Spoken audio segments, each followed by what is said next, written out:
Pernah nggak kamu itu sadar kalau orang yang kamu suka itu selalu punya wajah yang berbeda, namanya juga sudah pasti berbeda, kepribadiannya juga berbeda. Tapi entah kenapa ujung-ujungnya biasanya rasanya itu selalu sama. Sama-sama bikin sakit hati gitu kan. Jadi mungkin awalnya menarik, awalnya bikin kamu penasaran, awalnya kamu merasa kayaknya kok dibikin spesial. Terus beberapa bulan kemudian, kamu itu mulai bertanya-tanya, kok bisa ya orangnya beda, tapi rasa sakitnya itu sama. Or maybe you gonna ask different question like, kok bisa ya aku itu selalu jatuh ke lubang yang sama. Dan yang lebih menariknya lagi nih, masalahnya itu kan sebenarnya bukan di mereka, say. Dan yang pasti semua ini yang kamu rasain, apapun itu ya kisahnya, yang pasti itu semua itu bukan cinta. Karena kalau kita mau lihat dari semuanya dengan jujur ya, seharusnya kan kamu itu sudah belajar gitu ya. Seharusnya nih kamu itu sudah belajar dari terlukamu yang pertama kali lah gitu kan. Intinya kamu sudah pasti akan lebih hati-hati, sudah pasti akan lebih bijaksana, lebih selektif. Tapi pada kenyataannya kebanyakan orang dia itu justru mengulang pola yang sama dengan orang yang berbeda di waktu dan kesempatan yang berbeda pula gitu ya.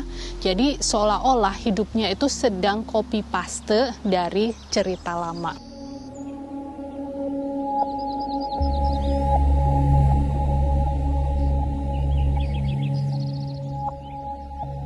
Dan pertanyaannya itu sebenarnya adalah, kalau ini memang menyakitkan, kok iya tubuhku atau diriku itu selalu tertarik sama hal yang sama atau tipe yang sama. Di kunci hidup, kita itu sering banget melihat pola ini, say.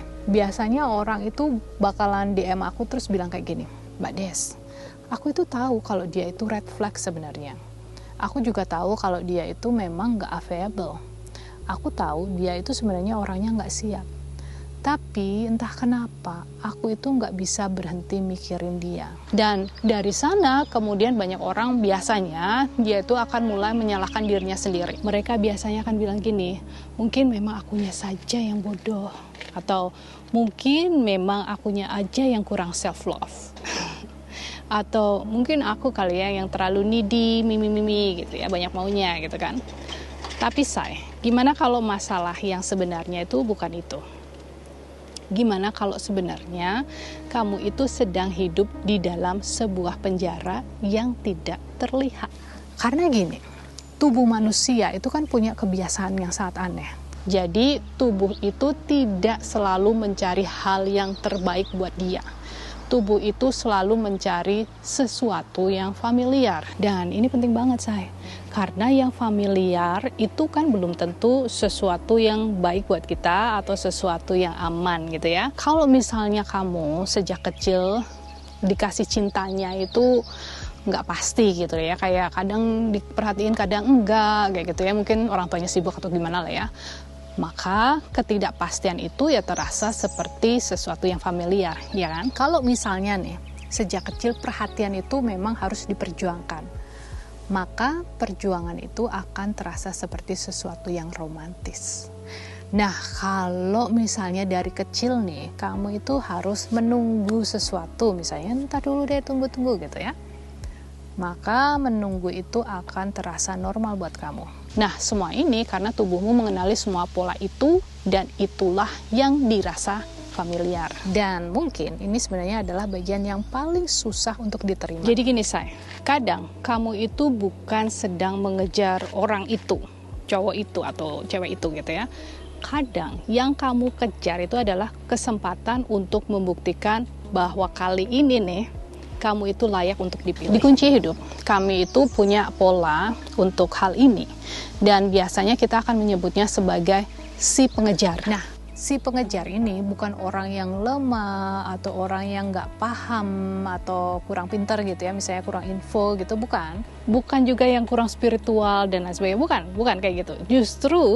Justru biasanya si pengejar itu adalah orang yang sangat setia. Dia itu cintanya biasanya juga sangat tulus. dia itu punya kemampuan untuk mencintai seseorang dengan jujur dan juga dalam. Cuma dia itu memang masih punya satu luka lama yang ada di dalam dirinya. Luka yang selalu bertanya sama dia, apakah aku cukup pantas untuk dipilih?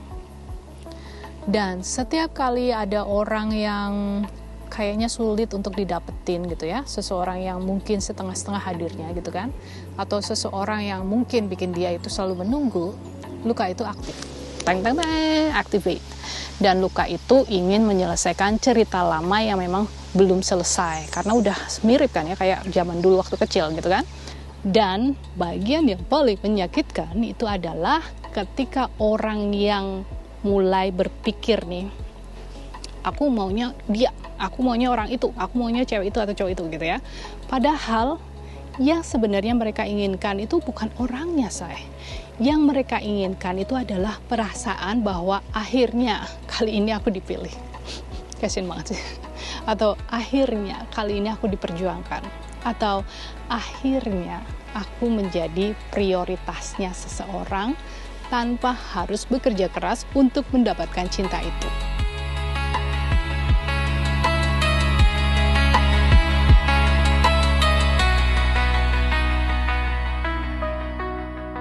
Nah sekarang, gimana caranya keluar dari siklus ini?